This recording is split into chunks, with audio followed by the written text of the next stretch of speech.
Should you move to Gibraltar? With 360 days of sunshine, beaches, a short drive to the Costa del Sol, or a ferry trip to Morocco, there's plenty of reasons to do so, but is it right for you?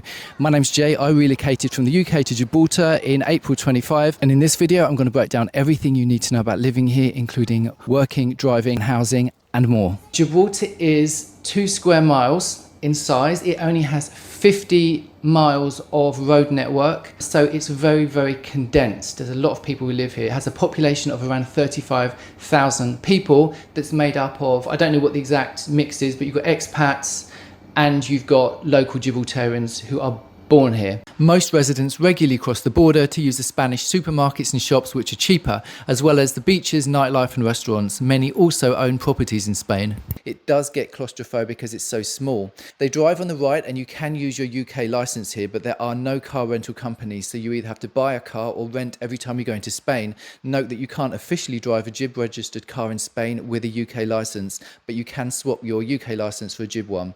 Once you get into Spain, you have the A7 motorway, which is so easy to get all along the coast up to Malaga. Driving around the region is so easy. The city of Gibraltar gets income from shipping because it sits between the Med and the Atlantic. It controls the Strait of Gibraltar and it sells fuel to these ships VAT free. So they come to Gibraltar rather than buying it in the EU where it'd be more expensive. So that's how they make their money. Income also comes from gaming and gambling companies who choose Gibraltar for the lower corporation tax and no VAT. Tourism also provides revenue. From a work perspective, most expats come here to work in gaming or gambling companies. Lots of young British also come to do bar work or waiting.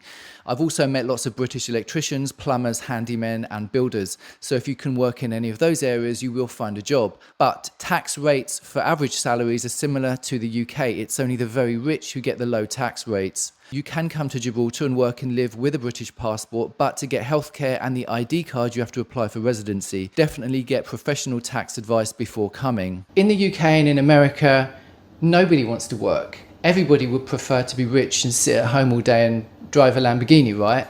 But you go to work and you pretend that you are professional, or you pretend that you enjoy your work and you want to be there, but you don't really underneath. Everybody knows that, right? Because you want to keep your job and you want to impress your boss. Well, in the south of Spain and in Gibraltar, that pretense doesn't exist. I'm not judging. In a way, it's a more honest way than pretending you love your job. If you're great at sales, or you're very professional, or you're good at selling houses or yachts, and you come here, by having a professional attitude, you're going to be head and shoulders above everyone else here. In the summer, they have something called summer opening hours. So what it means is that everybody finishes work at 2 o'clock and they go to the beach with their family. So this seems crazy, like to someone from the UK, like everyone just drops everything and leaves at 2 o'clock, but that's how it works here. Housing is extremely high density. Everyone's packed into this little space. They have to build upwards and everyone lives in a flat. There are houses here, there are townhouses and there are villas, but you're talking about £6 million. Otherwise, everyone has to live in this communal living. And a new clean studio around 25 square meters will cost you around £900. 1 bedroom flat, you're looking around £1,300, and a good 2 bed you can expect to pay from £1,700. To buy a good 26 square meter studio starts at £170,000. For a more luxurious studio of around 35 square meters with a pool, you'd be looking at £380,000. A 1 bed would start at £250,000 to £550,000, depending on the development, amenities and location. In general, the price per square meter in Gibraltar is between £6,000 to £9,000, so it is cheaper than central London. Bear in mind, it's a 2-month deposit as standard in Gibraltar. They can afford to implement very socialist policies with the local population. So I don't mean expats, I mean people who are born here. So for example, they subsidise rents very heavily. They could have a 2-bedroom flat and they pay £30 a month. Because Gibraltar's so small, I do find that it's easier to make friends and get to know people. You're going to see the same faces again and again and again. So I always talk to people in the elevator, in the gym, in the laundrette, you know, because I want to get to know people. And because of its size, if you want to, if you actually put yourself out there and you're friendly to people and you smile, you can make friends. From what I see, the expat community and the local Gibraltarians don't really mix that much in social circles. Gibraltar is a very conservative society, especially if you're coming from the US or the UK.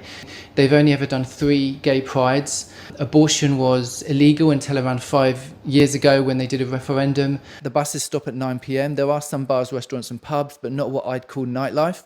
Gibraltar is more family orientated and quiet. Even the locals cross over to La Linea on a Saturday night and the main square here is dead. There is an LGBT organisation that organises monthly events.